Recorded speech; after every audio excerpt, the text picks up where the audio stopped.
సరే నాకు కొంచెం వర్క్ ఉందిరా, వెళ్ళేసి వస్తాను. సరేలేరా. మామ ఏమిరా? నీకు నాకంటే ఆ వేరే కులపొడి ఎక్కువ ఇష్టం అయిపోతున్నాడు మామ. దాంట్లో తప్పే ఉంది. కృష్ణార్జునులది కూడా ఒకే కులం కాదు కదా. వాళ్ళు దేవుళ్ళు, మన మనుషులం, మనకి కులగజ్జి ఉండాలా? సరే ఇప్పుడు ఏమంటావా? ఓర్తో కాదు, నాతో స్నేహం చెయ్యి. సరే కైలో కొంచెం పని ఉంది పద. ఇంకా ఎంత సోపు మామా? నడుము నొప్పిగా ఉండదు మచ్చా, కొంచెం పుచ్చి చెక్కేవే. ఇటిమిటి పనులంతా నాకు చెప్పాక, ఏదైనా తినేది తాగేది ఇదేదని చెప్పి చేస్తాను. అయిందే మామా? అయిపోవచ్చింది మచ్చా. మచ్చా లేబ్దురా మచ్చా. నీతో కూడా ఉంటే ఏదో పని చెప్తానే ఉంటావు. నేను ఇంటికి పోతాను, పోయా.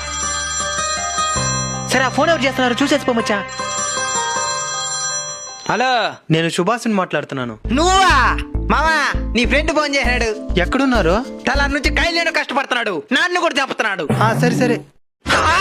మాట్లాడుతుంటేనే కట్ చేస్తాడు. ఇలాంటి వాడితో స్నేహం చేస్తావు నువ్వు? చెప్పుంటే నేను కూడా వచ్చుంటాను కదరా. అయిపోయింది లేరా, మోపలిపి చాలు.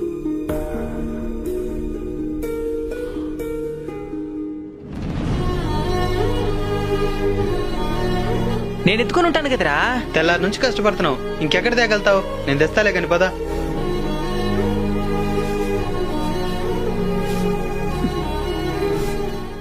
నీ స్నేహం నా కష్టానికి దూరంగా ఆగిపోయింది.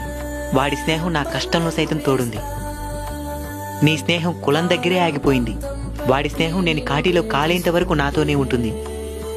కులాన్ని పక్కన పెట్టేసిన స్నేహమే సమాజానికి ఎంతో నేర్పుతుంది.